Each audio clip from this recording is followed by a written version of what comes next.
Good morning. Good morning. Please feel free to move around a bit if it makes it easier to see or need to stretch your legs. Sounds like everyone's getting a little bit used to the heat, starting to adapt, people moving a little slower. That's good. I have a friend who lived in Thailand for a long time. He said it's so hot, you get immediate feedback. If you're putting too much effort into something, you can't survive. So hopefully you're finding your way with that.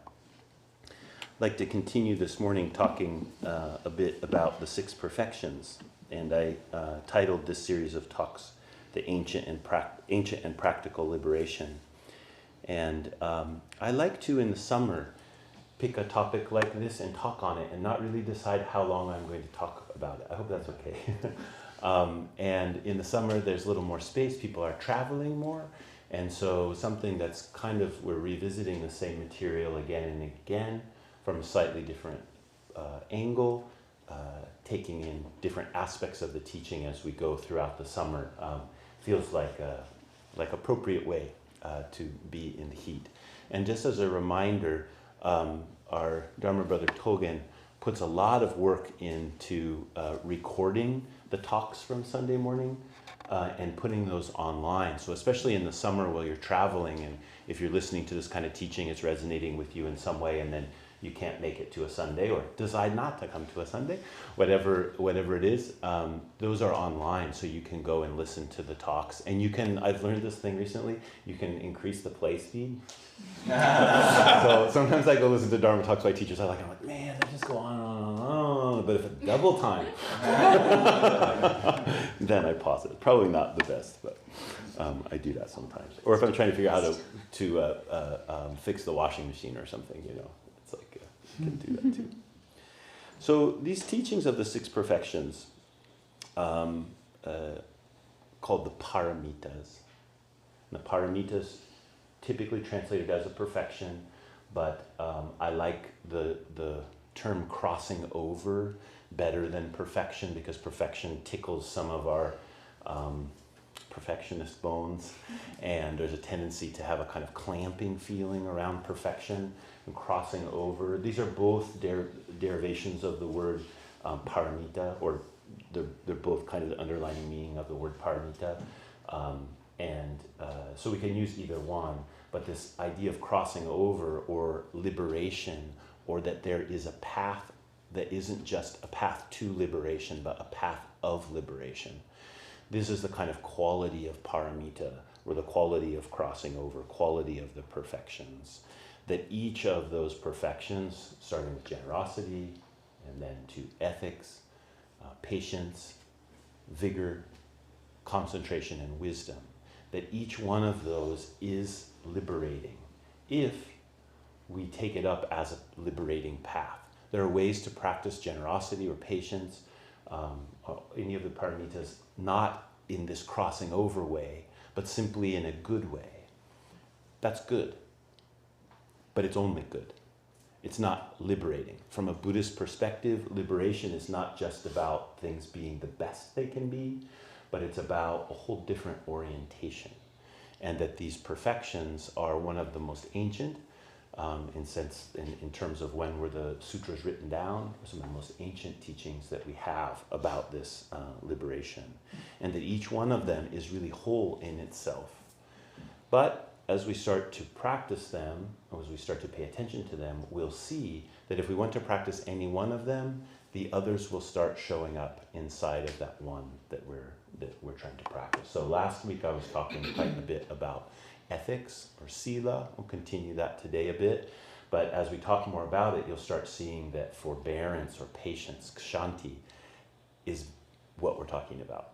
Right? That there's a heavy dose of that in what it takes to practice ethics. And that's true of each of them. There's also a heavy dose of generosity, a heavy dose of vigor, heavy dose of concentration, and wisdom is what animates them all. So each is a crossing over, but in each one we can find all. And that this last one, the perfection of wisdom, or the crossing over of prajna or wisdom, is the animator of the whole process. The first 5 are kind of in a group, and then the last one is the kind of animating spirit of this liberation. And that this prajnaparamita, this perfection of wisdom, is about how we see things. And keep referring back to the Heart Sutra, which we chant every Sunday morning in English, where it says, clear Avalokitasvara Bodhisattva, when deeply practicing prajnaparamita, okay, the perfection of wisdom, deeply practicing the perfection of wisdom, clearly saw that all 5 aggregates are empty, and thus relieved all suffering. So this clear seeing, the clear seeing of emptiness, or the clear seeing that is emptiness, this is what animates our capacity to practice generosity or ethics or patience or vigor or concentration in a way that isn't simply good, but is liberating. It liberates us from our karma, liberates us from the stuck patterns in which we typically live. So we've been focusing on this clear seeing, particularly as it relates to prajnaparamita in the teaching of emptiness, shunyata. And I want to bring up a kind of different way to think about emptiness, or a different way to practice with emptiness this morning. We've been focusing on shunyata and clear seeing as types of seeing. So what we've been talking about in these 5 flavors, the first one, that all things are already broken, that they're impermanent, they're not even what we think they are. That's a first way to think about impermanence. Anything that you can behold, whether with your eyes, your ears, your nose, your tongue, your body, your mind. Isn't it nice that thoughts are impermanent? It has upside and downside. The upside is they go away. The downside is more come. But also thoughts are actually good. I'll get to that in this other thing that I want to talk about this morning. But that first facet of emptiness. So when we think about that teaching, like, yeah, everything's coming and going constantly. It doesn't stand still. And if I really pay attention to it, it's not even what I think it is. It won't fit inside the box of my mental grasping. Right? That first facet, we can focus on seeing that way. We can say, oh, I see this situation, or I see this this phenomena, whatever it is. And I could say, let me try to see it that way. In what way is it impermanent? In what way is it not what I think it is? And we could learn something from going through that process. That's good Buddhist practice. And then the second facet of interdependence, we could look at any phenomena and we could start seeing that it's made up of all these phenomena that aren't it. Right? All these things that come together for whatever the phenomena that I'm experiencing, it comes from all these different places. Do you ever wake up and you're just in a crappy mood? I'm sure that never happens to you. But, so here's an interesting thing. There's this phenomenon of crappy mood. That's a technical definition, I'm sure. And then you could ask yourself, it's just like, oh, I'm in a crappy mood. It's just a crappy mood. And there's one way you could lock down on that crappy mood, and it's the fact of the matter, right? And you just kind of grind it. Maybe get in your car to go somewhere, and then someone cuts you off. Of course they cut you off when you're in a crappy mood, right? Do you think that? I always think that there's this puppet master who's out there just turning the red lights when I'm in a hurry and stuff like that, But of course we know that it has everything to do with how we're seeing the world, right? So you could look at that and you could say, okay, what's in this crappy mood? I didn't just wake up in a crappy mood. There's all manner of causes and conditions which come together to see for this crappy mood to be here. And maybe I reflect on that and I think about the factors that are contributing to that. So that's a way that you can take the initiative to see something in a different way, not just to see a phenomena as a phenomena that somehow exists independently. It's just there and it's kind of permanent in some way, and you ran into it. You can start taking it apart and saying, no, it's actually all of these causes and conditions that come together for that moment. Now that's also true for waking up in a great mood. Right? But the nice thing is when you do that, when you wake up in a great mood, it doesn't kick the great mood out. Actually, the great mood becomes way better. And that's the difference. That's the difference.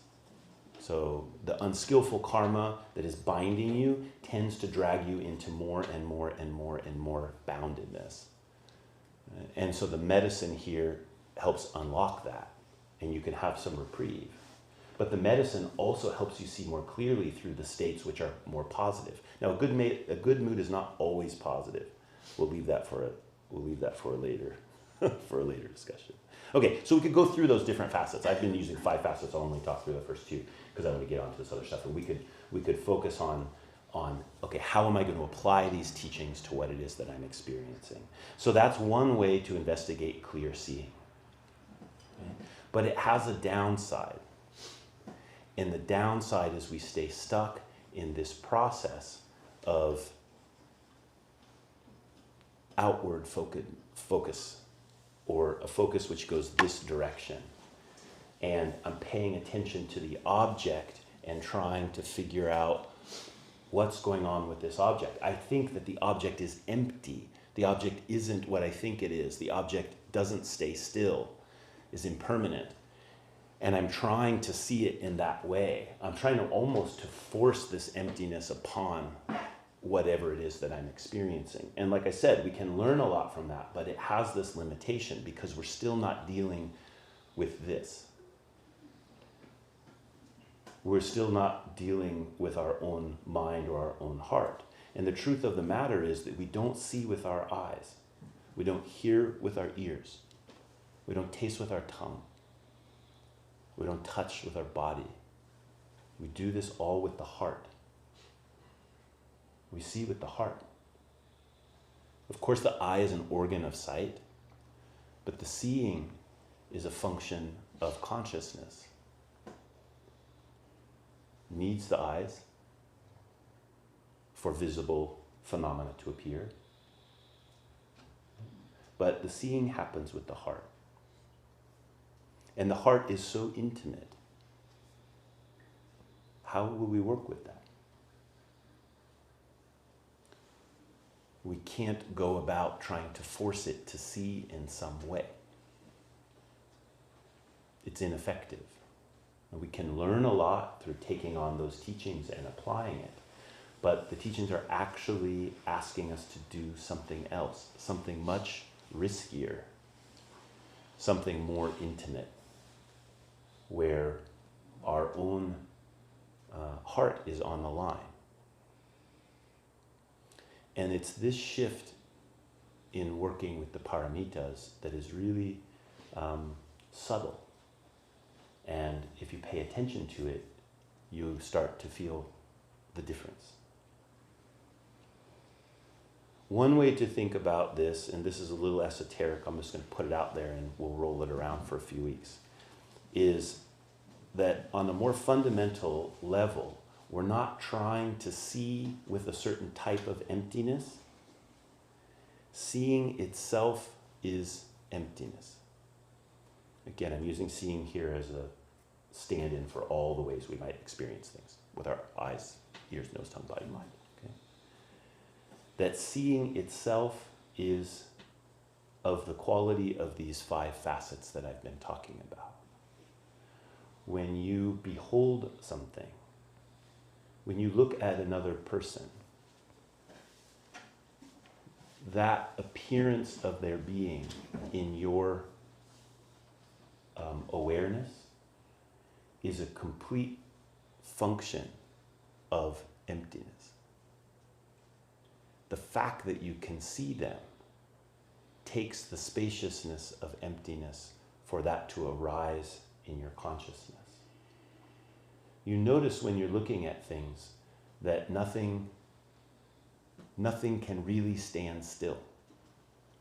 And the more you pay attention to things, the more you'll see that they're in constant change. That's not just because there's an object out there that is in constant change. It's your activity of perceiving is in constant change, is in constant flow. You know, I was thinking about this the other day. I'll just show you how geeky my mind is. I was like, wow, why are photos so weird? They're pretty weird, aren't they? I think actually we're doing something with our brains, all of these still photos that we look at, like repeatedly. Now a lot of them move, but I'm just talking about the still ones right now. That when you're looking at something, are your eyes still? No. They're doing this. They're taking on the micro moments of input of data, and then there's this picture that's being assembled in your consciousness from that movement. But when you get a picture, it's a still. It's captured. It's, in a way, the spirit is gone from it, although there's some good photographers that can bring spirit back in. Right? But in a way, all of that aliveness of what's happening in the perception disappears in that moment, because now you can't. Now your mind still, when it's looking at that picture, your eyes, they're still doing this. Right? And some of you study that, I know, because you're artists, like where the eyes go first and what's the difference about where goes what and all those kinds of things. But there's this process that happens there that's always happening with our seeing. And why is that important? Because one way to deal with phenomena, particularly difficult phenomena, or I'm going to get here to talk a little bit about ethics, is we can try to hammer ourselves into shape. We can say, if I could see more clearly with emptiness, then I wouldn't do X, Y, or Z. I would be able to resist the urge to do X, Y, or Z.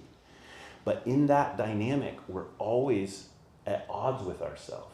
It's like this constant fight that we're having.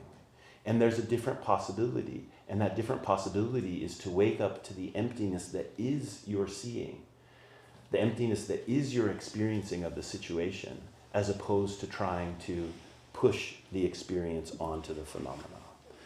Because we see with our heart, we have to work with the heart. We have to work with what is our regard for things, not just what we're experiencing.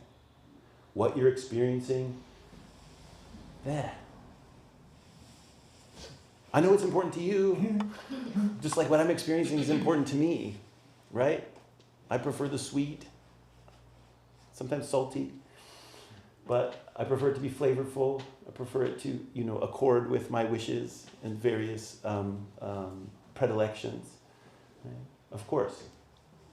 But in a way, that's just happening. When you're practicing or you're trying to bring the medicine of the Buddha Dharma into your life, if you're just focusing on what the experience is, you're missing something. You've got to bring it into what is your regard for things. What is your attitude? Right? With what disposition or what posture do you meet things? That's what the teaching of emptiness is trying to get you to deal with or to work with. Not just how you're experiencing something or like the experience itself.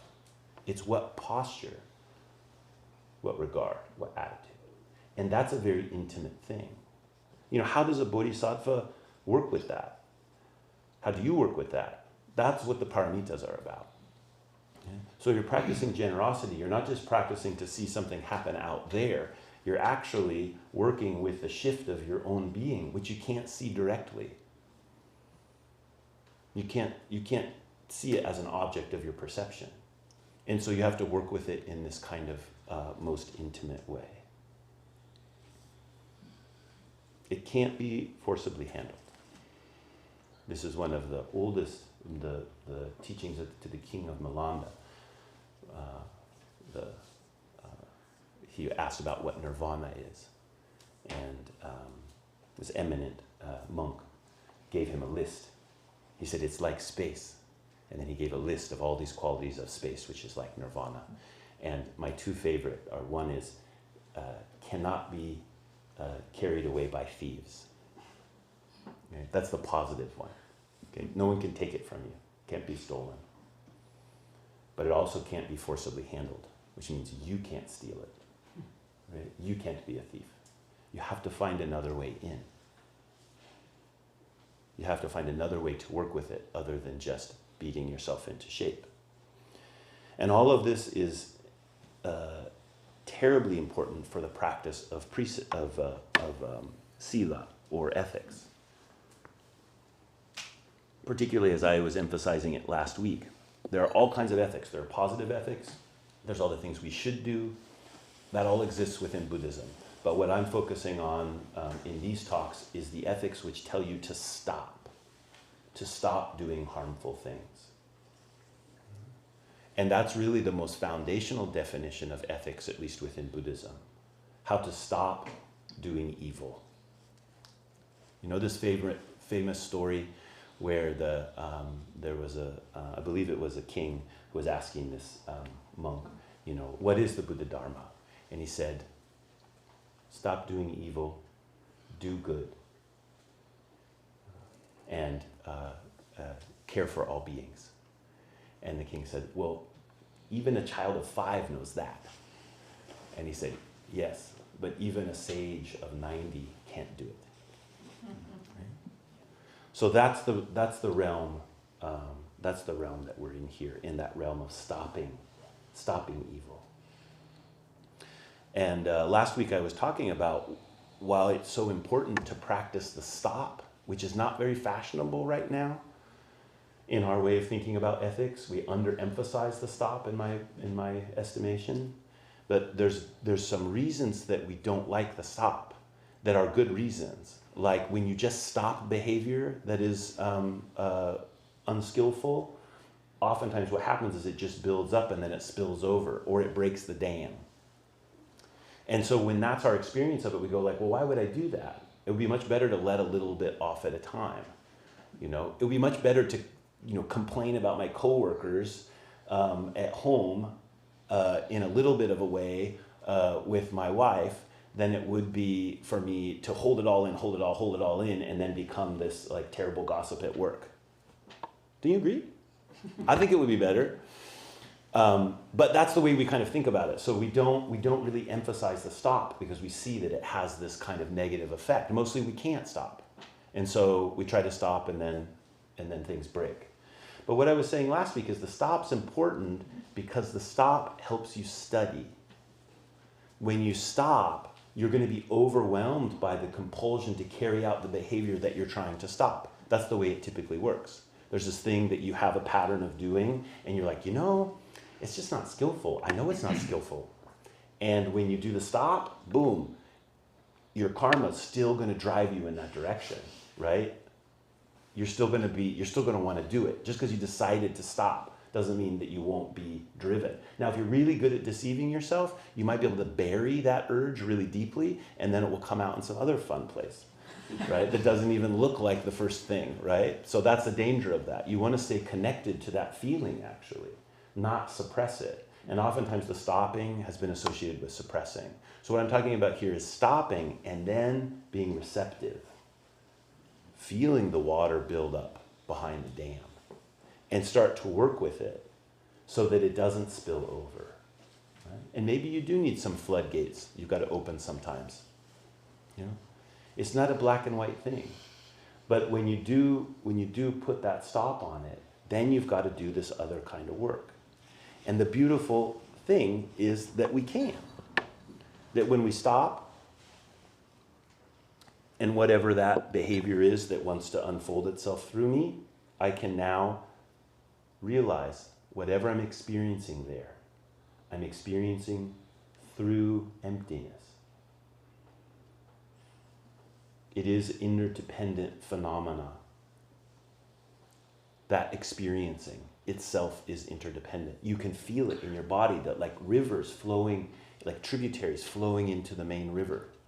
If you stay present there, you'll feel it. Oh, it's coming from here, it's coming from there, it's coming from here, it's coming from there. This whole web of energies that are coming to bring about that particular behavior. You can start to know what those are. You can build an intimacy with them, which is different than just trying to hold the line. You can see that the waves come and go. This one, for the things you really, really want to do, this one I think is just like fabulously simple and such a massive aha if you actually do it. Just ride out one of your deep compulsions until its own extinction. So brutal.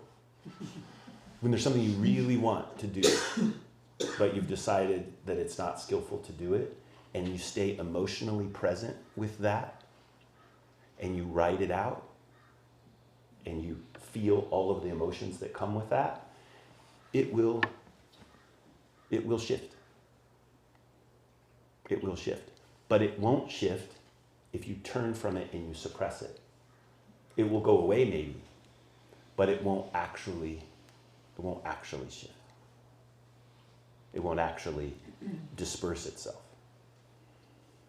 So this damming, allowing the water to build up, and then staying present with all of these facets.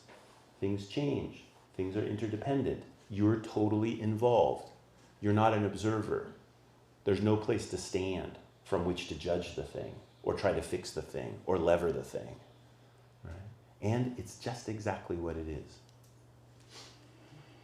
That's a true meeting with your own being, which is very different than to lever myself into a particular shape.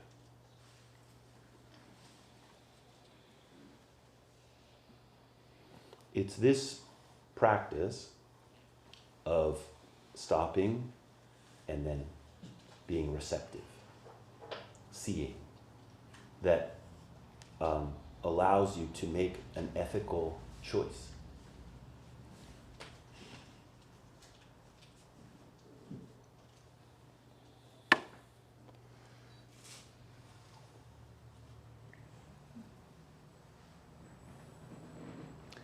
Many years ago, when I first started lecturing on the Paramitas, and particularly on ethics, I was very concerned with a particular dynamic within ethics.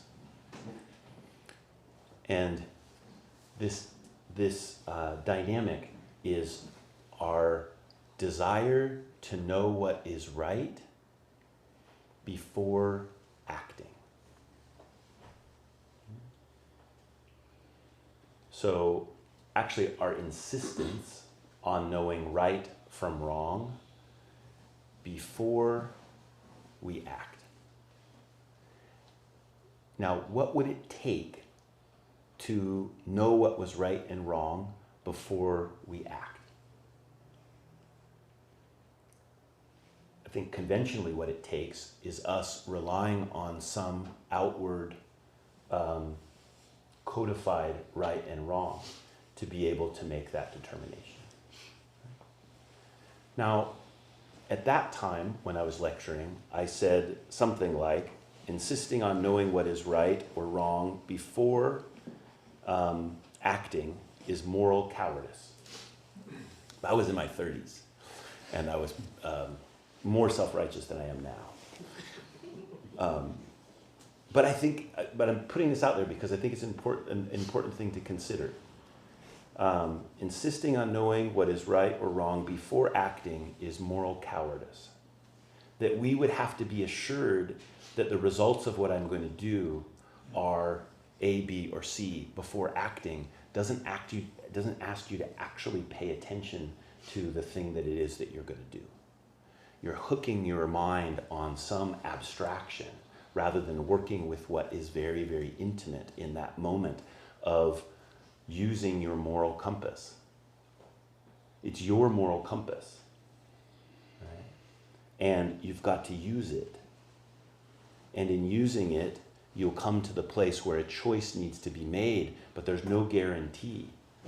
You're making that choice to stop something, to do something, whatever it is. When you're making that choice, it takes a real bravery to walk in the direction that you believe to be true. But there's no guarantee that it will be the right thing. The reason that's important is because once you're assured that it's the right thing, all your receptivity goes out the window. And the receptivity is what makes ethics work. It's what makes ethics ethics. Is that not ignoring the total interdependence. Not ignoring that it's a constant process of paying attention, which allows me to act in an ethical or moral way. I'm saying this as a kind of introduction to forbearance,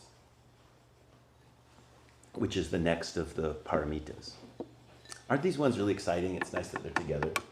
You can tell the mood becomes somber. That we talk about moral action, we talk about ethics, and then the next one, forbearance. There's a reason I think that they're in that order.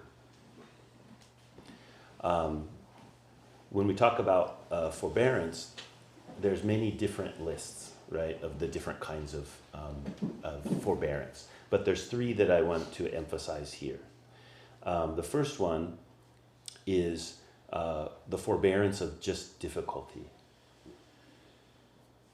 The forbearance of difficult states. The forbearance of difficult phenomena, difficult experiences. And sometimes those come about and we have no idea of there being an agency behind it that's inflicting it upon me, but sometimes we do. Like someone is being unkind to me, or I'm suffering an injustice or something like that. Both of those kinds of difficulty or abuse, our forbearance or an endurance in the face of those things is something that's really celebrated within Buddhist teaching. And that's kind of the very straightforward level of kshanti.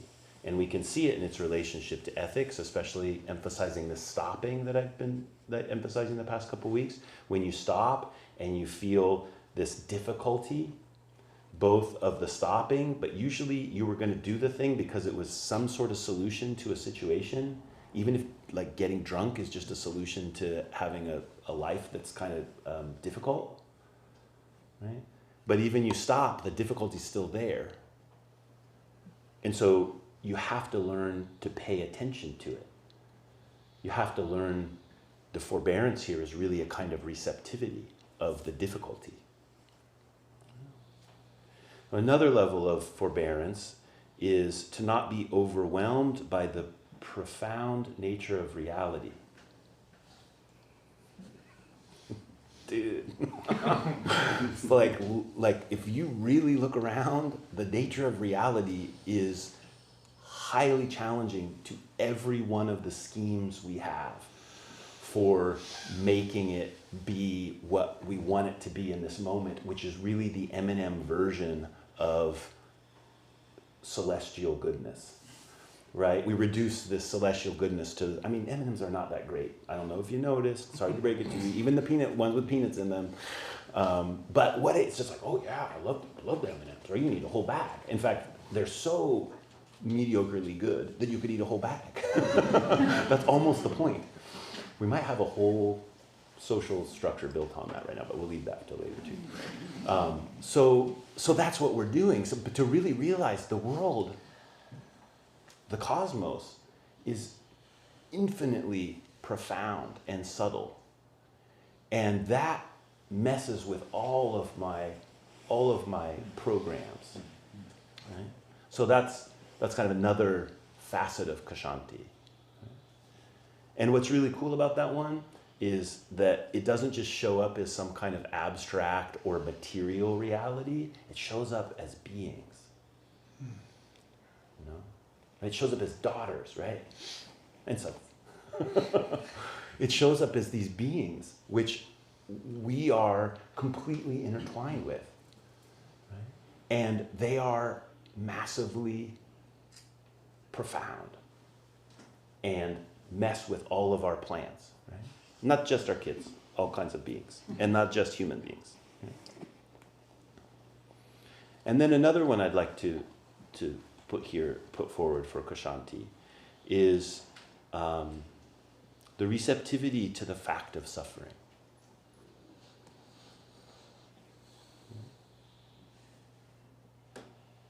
The receptivity to the fact of suffering.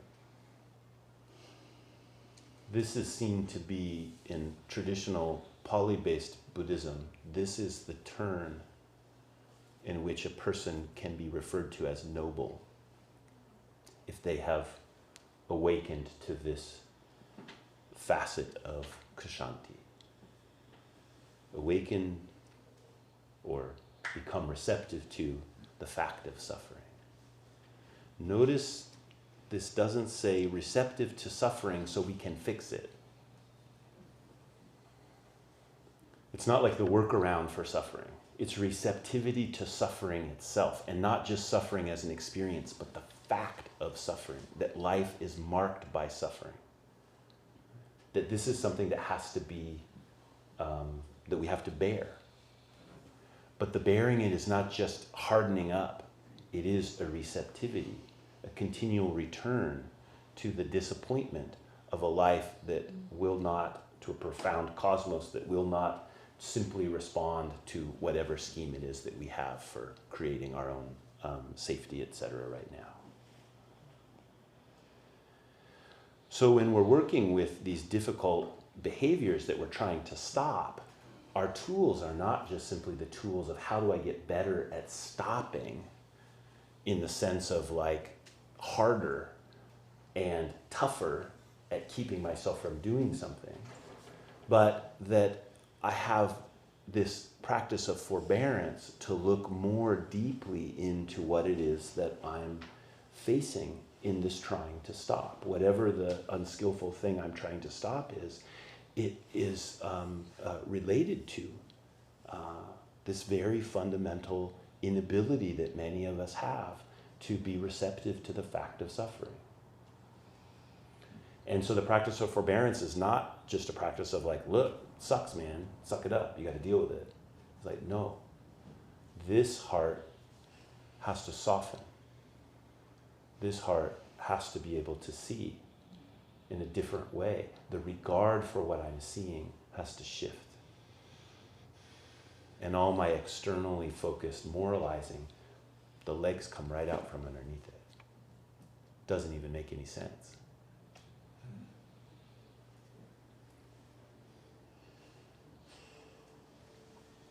So on a high note, this is the well of joy from my experience.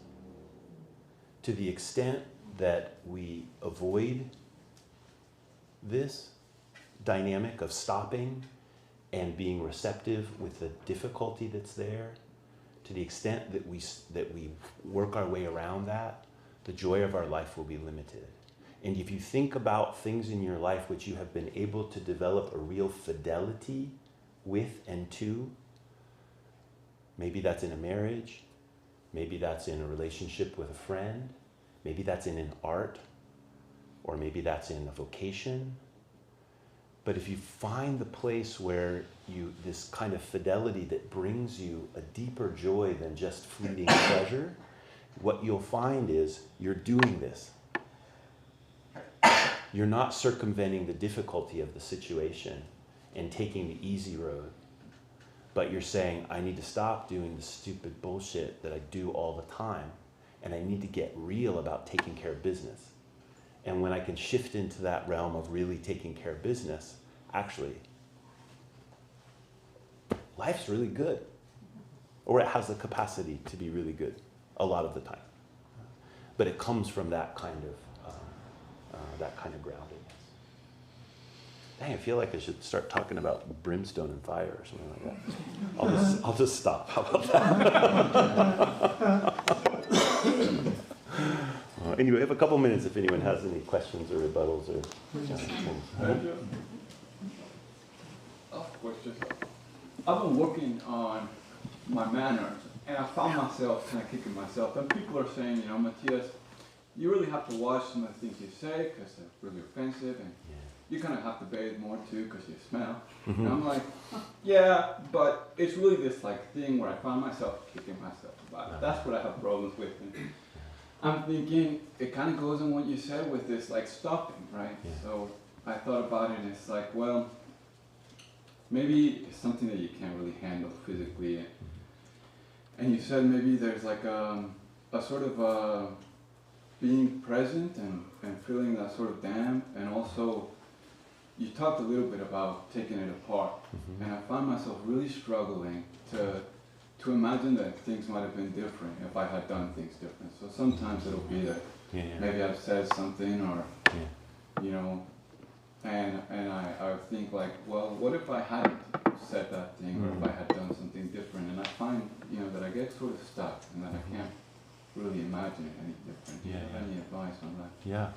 Well, I would say, not too much focus on like what if I didn't do it, but maybe more emphasis on what do I do now.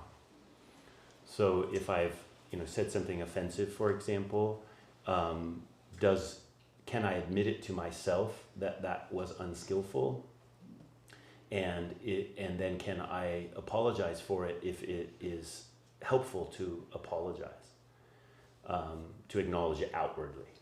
Right? I think that's the direction which you can maybe find some traction, rather than saying, oh, if I had done it different, if I had done it different. You didn't do it different. So now it's what are you going to do with what's happening now?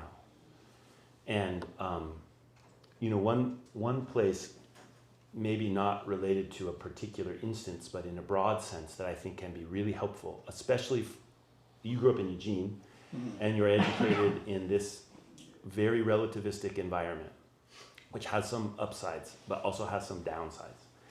And I was, in some of the core teachings on karma, there's this very interesting little twist. And I'm going to explain it to you, and it might be helpful.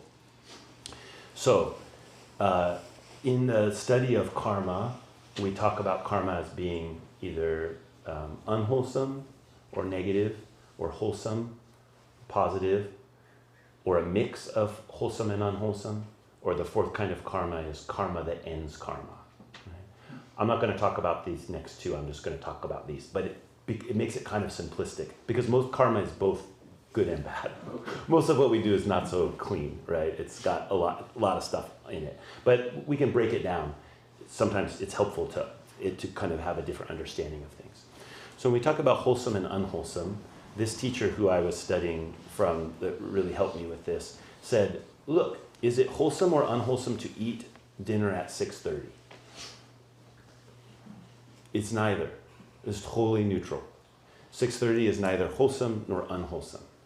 But once you've made an agreement with your spouse that you're going to eat dinner at 6:30, now whether you eat dinner at 6:30 or not, and how you relate with having eaten it at 6:30 or not, is all totally karmically laden.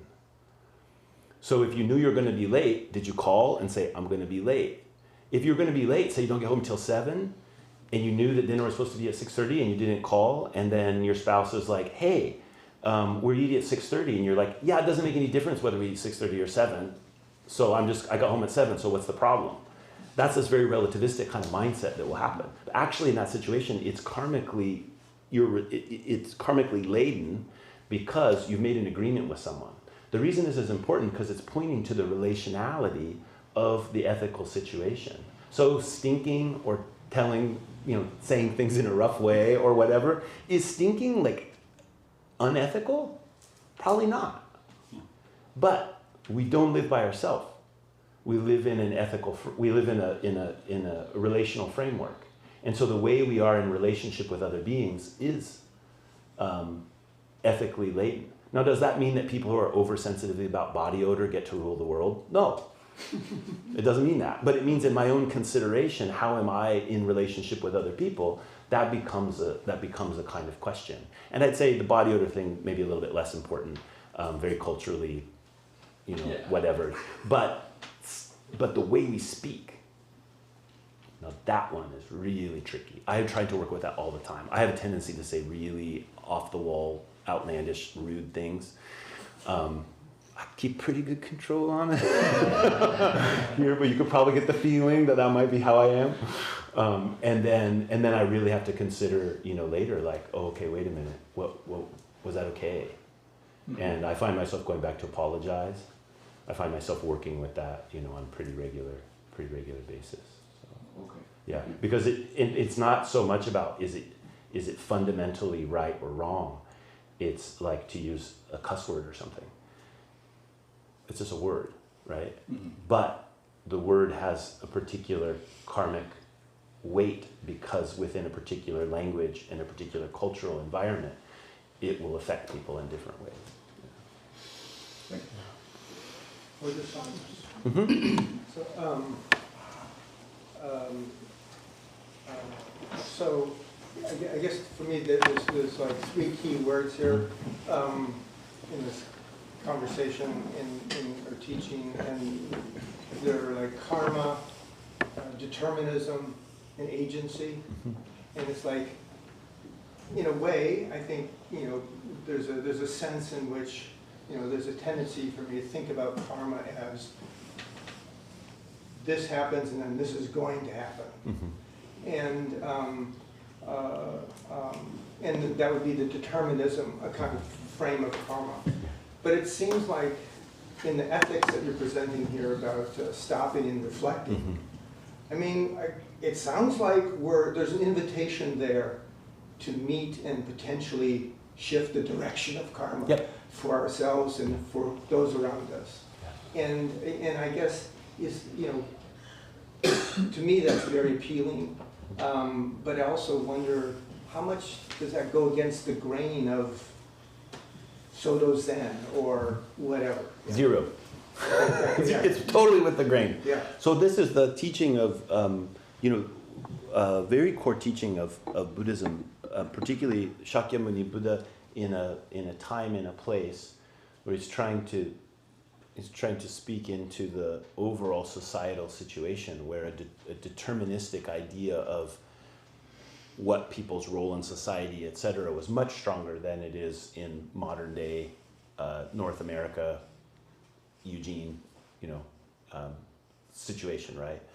And in that, the Buddha was very, very clear. He spoke against determinism really, really strongly. His justification for it was interesting, because he really refused to entertain cosmological explanations, generally speaking. And he said, this is the situation. If you believe that everything's determined, you won't do anything. That's why it's a bad teaching. And if you believe that there's a possibility for liberation, then you will work in such a way. And that's proof that it's good. A little bit circular for people who want to, establish a cosmological justification for something. But that was his really strong teaching. Now, along with that, even though he, on one level, refused to give cosmological answers to things, he also gave very precise descriptions of what's happening in consciousness. And in a way, you could call that cosmological or phenomenological. And the core teaching there is that these mind moments are replicating the karma. 1/64th, I think that's the official definition, 1/64th of the time span of a snap of a finger. That's how long a mind moment is. And so in that mind moment, the karma replicates itself again and again and again. You can think about it as a circle that just keeps going around. And you call now one of those circles. But by the time you say now, it's already the next circle. What he said was, coming into that mind moment, the karma is replaying itself. But in each time that you go around the circle, there's a possibility that it will change. It might just replicate itself nearly perfectly, or it might do something else. And so what we're doing in our practice, in reflection and in receptivity, is we're giving the opportunity for there to be a different thing unfold. And that circle, although it's so short, it also happens in a second. It also happens in 10 seconds. It also happens in a minute. It happens in a day. It happens in a year. It happens in a lifetime. So that circle is actually on all those different levels. You can examine it, reflect on it, be receptive to it on any of those cyclical levels, and these other possibilities will start to appear. That's really the core teaching. And in Soto Zen, although we practice as our core practice this still sitting, which looks like we're not doing anything, which we aren't, but that not doing is what reflection and receptivity is. And that reflection and receptivity allows for different possibilities to emerge. So, sometimes we get caught up in the outward appearance of something, and we're not sure about what the inward function is, but that's the inward function of this kind of practice. My main point today is it's not outside you, and that is so challenging and so liberating. Like both are true at the same time. Yeah. Okay, how about some coffee?